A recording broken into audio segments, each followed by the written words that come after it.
Al llarg de tota una setmana, els alumnes de tercer d'ESO dels instituts de Salt participen a les Jornades de Joventut, una gimcana que s'organitza des de l'Ajuntament i els equipaments i serveis del municipi per tal de fer conèixer als joves la multitud de serveis que tenen a l'abast. Cada dia, 4 grups de centres diferents passarà el matí fent les dinàmiques proposades. Cada grup comença simultàniament a fer una dinàmica amb un dels equipaments juvenils nostres. Llavors, aquesta dinàmica dura només 20 minuts i del que es tracta és que de manera interactiva i amb una dinàmica molt significativa, ells aprenguin i entenguin quin servei els oferim.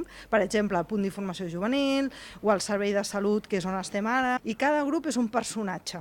I aquest personatge, que ens l'hem inventat nosaltres, és un personatge que ha passat suposadament pels serveis de joventut al llarg de la seva vida juvenil.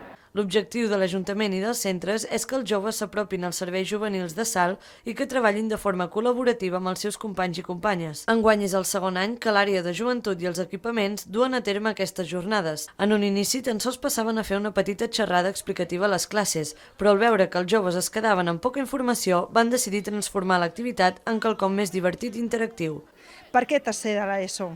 Doncs perquè és l'edat en la que ja poden fer molts dels serveis de joventut, perquè joventut treballem des del 12 fins als 29, però és cert que la franja que més treballem i amb la que més incidim és a partir de tercer de l'ESO. Estem supercontentes amb aquesta activitat, ha tingut superbona acollida. Per preparar-la la vam preparar tot l'equip de joventut durant gairebé un any, però a més vam comptar amb la col·laboració dels centres educatius, sobretot amb les coordinadores pedagògiques. Els espais col·laboratius són l'Estació Jove, el Saló de Plens Municipals, la Fàbrica Jove i l'Auditori de la Factoria Cultura de la Coma Cros, que és allà on es farà la cloenda. Actualment, Salt és pioner pel que fa a aquest tipus d'activitat i estan orgullosos i orgulloses d'haver cobert el 100% dels centres educatius del municipi.